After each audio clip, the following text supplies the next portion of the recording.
Covering the State House now, the legislative session is set to wrap up by the end of the month. Some major bills are still working their way through the House and the Senate. And Governor Eric Holcomb has already signed more than a dozen measures into law. State House reporter Meredith Hackler joining us now from the newsroom to discuss how one bill signed by the governor will take away local entities' ability to pass laws surrounding elections. Meredith.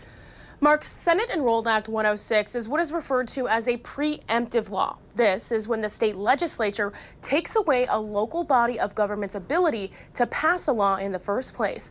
It was filed in response to the city of Westfield attempting to create term limits for mayoral and city council elected officials. The mayor of Westfield vetoed this resolution, but the council overrode it. This law cancels any and all local ordinance surrounding elections.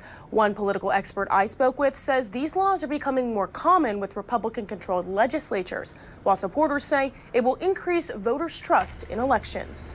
Republican trifectas, of which there are many, where Republicans control the state house, the state senate, and the governor's mansion, are increasingly relying on preemption as a tool. And that kind of flies in the face of what we might suspect. But this is largely about politics, not necessarily about sincere ideological views about the right level of government. Whether or not you like this particular action by a local government, it could be one you don't like if you allow this process.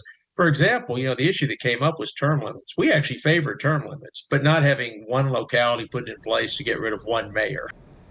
Something unique about this piece of legislation is that it had bipartisan support. Bottom line, though, under this law, if a local entity wants to enact term limits or anything election related, they'd have to get the legislature on board. Live in the newsroom, Meredith Hackler, WRTV. Meredith, thank you. Some of the other bills already signed by the governor include a ban on gender-affirming care for transgender youth.